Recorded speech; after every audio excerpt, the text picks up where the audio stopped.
বিসমিল্লাহির রহমানির রহিম। প্রিয় নেতৃবৃন্দ, সহকর্মীবৃন্দ, সকল সুবর্ণাতিগণ, আসসালামু আলাইকুম।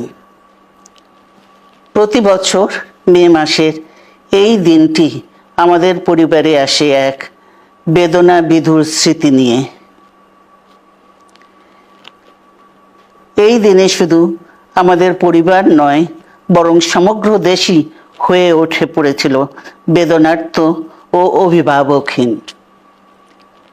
আমাদের প্রিয় মাতৃভূমি বাংলাদেশের জন্মের সাথে জড়িয়ে থাকা এক অবিচ্ছেদ্য নাম শহীদ প্রেসিডেন্ট জিয়াউর রহমান, যে চট্টগ্রাম থেকে স্বাধীনতার ঘোষণা করে তিনি এ দেশের সাথে তার নাম অবিচ্ছেদ্য করেছিলেন।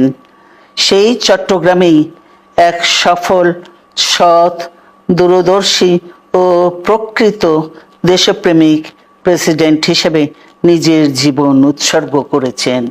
এদেশে গণতন্ত্র, স্বাধীনতা, সংবাদপত্র ও বিচার বিভাগের স্বাধীনতা, স্বনির্ভরতা ও উন্নয়ন এবং নিজস্ব জাতীয়তাবাদ সৃষ্টির অনন্য রূপকার শহীদ জিয়া, যে গণতন্ত্র প্রতিষ্ঠা আর সার্বভৌমত্ব রক্ষার লড়াইয়ে তিনি শাহাদাত বরণ করেছেন, সেই গণতন্ত্র নিরবচ্ছিন্ন যাত্রা আজও বাধাগ্রস্ত হচ্ছে প্রতি পদে পদে।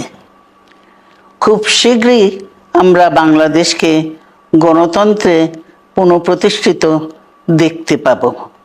এই হোক শহীদ জিয়ার শাহাদাত বার্ষিকীতে আমাদের অঙ্গীকার।